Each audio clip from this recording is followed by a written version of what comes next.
to FUMANCH University. I'm Sean Sardo. And today we're going to be discussing the book Ways That Are Dark by Ralph Townsend, a very controversial book from 1933. Some say considered perhaps a racist manifesto of harsh criticism towards the Chinese people. But certainly I find it a relevant book in today's. If we're going to discuss race in any terms, we must consider all perspectives of race. To do so and create a rationale that is suited to the discussion.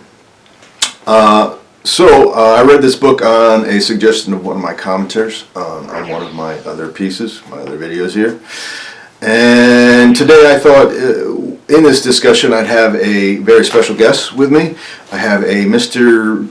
Joe, or is it Mr. Chow, or how, are you there, Mr. Chow? Of course! And how exactly do you pronounce the name? Mr. Chow. Leslie Chow. Okay.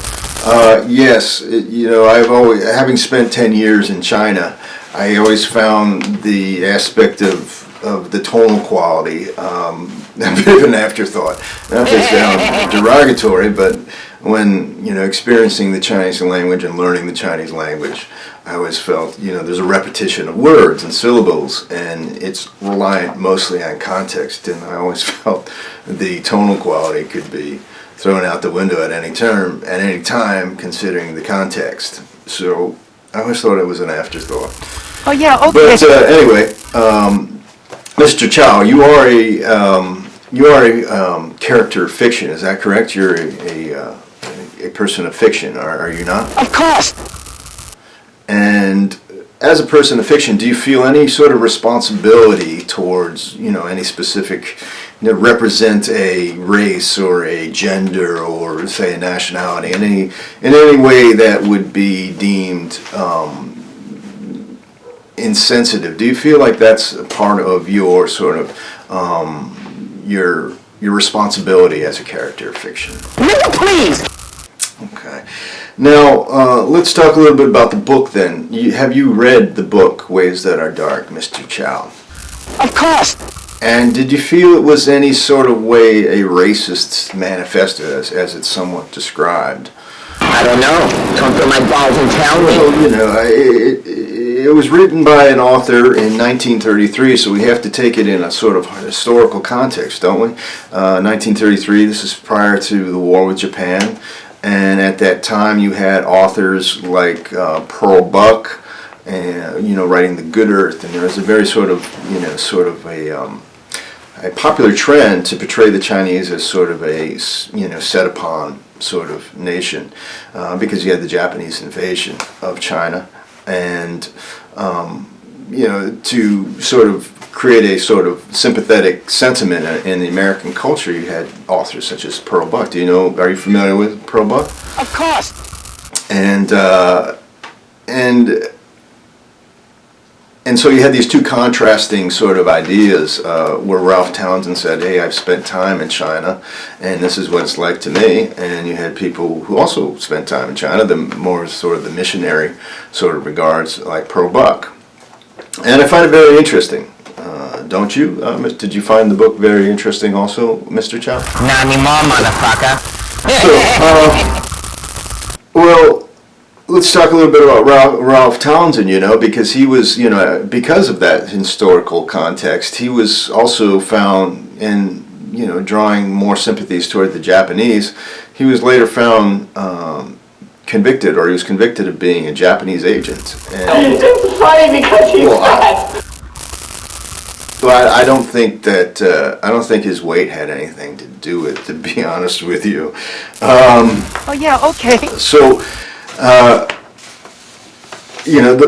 regardless of that,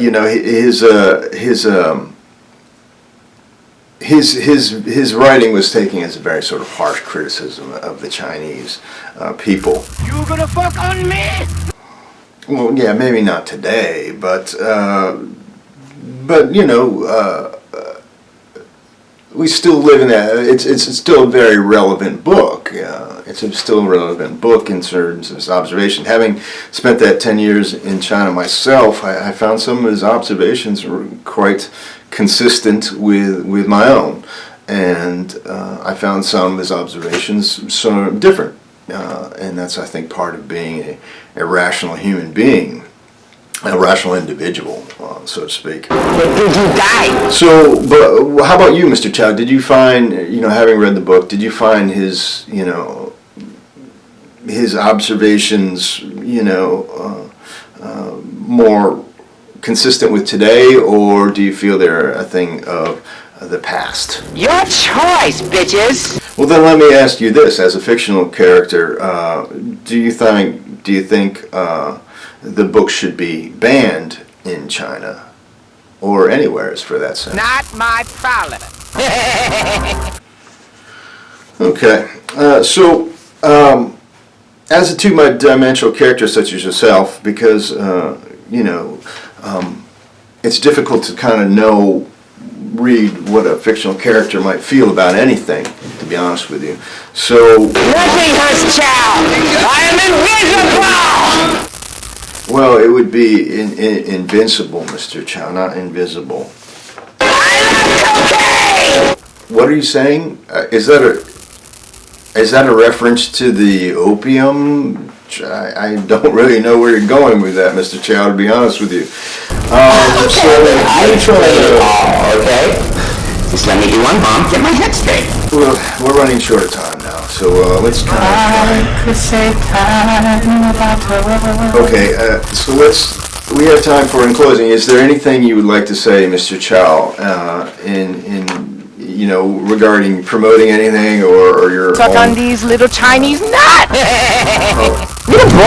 Okay, Mr. Chow, thank you very much. I'd like to thank you, Mr. Chow, for joining us here at FUMANCH University. We look forward to you returning to our discussions and topics. And let's say that's all for today and the book Ways That Are Dark. Won't you join us next time at FUMANCH University? And if you do so, please click like, subscribe, and share. And that let us know that this content is something that we can that is useful to you. That's all for now. I'm Sean Sardo. Thanks for joining us here at FUMANCH University. To the moon, motherfucker!